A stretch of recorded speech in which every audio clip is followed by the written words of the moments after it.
మీద మీ నటన, మీరు పలికించిన భావాలు ప్రేక్షకుల మనసులో చెరగని ముద్ర వేశాయి. అజ్జి బాబోయ్, వెరీ ఇంట్రెస్టింగ్.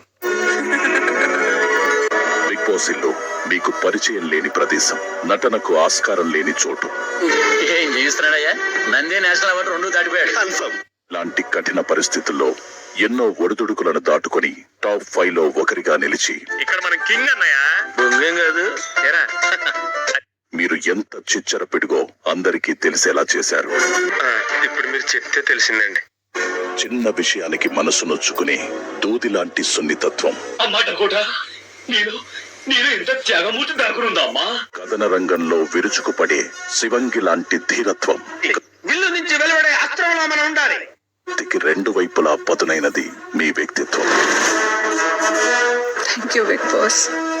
అంతా నీ అభిమానం. అందుకే అంటారు అరటి పండులో పండు దీన్ని తొక్కపారాయమని. ప్రేక్షకుల మదిలో ఓ కుటుంబ సభ్యురాలుగా మారి అందరి ప్రేమను పొందిన విధానమే తనుజ పుట్టస్వామిని. ఏంట్రా ఇది? వాళ్ళేమో వీడికి బిల్డప్పిస్తున్నారు. ఇక్కడ ఈ రోజు నిలబెట్టింది.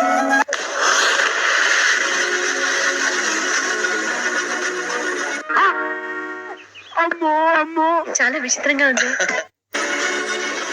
Big Boss thank you so much. అబ్బా, ఏమి చెప్పినావే?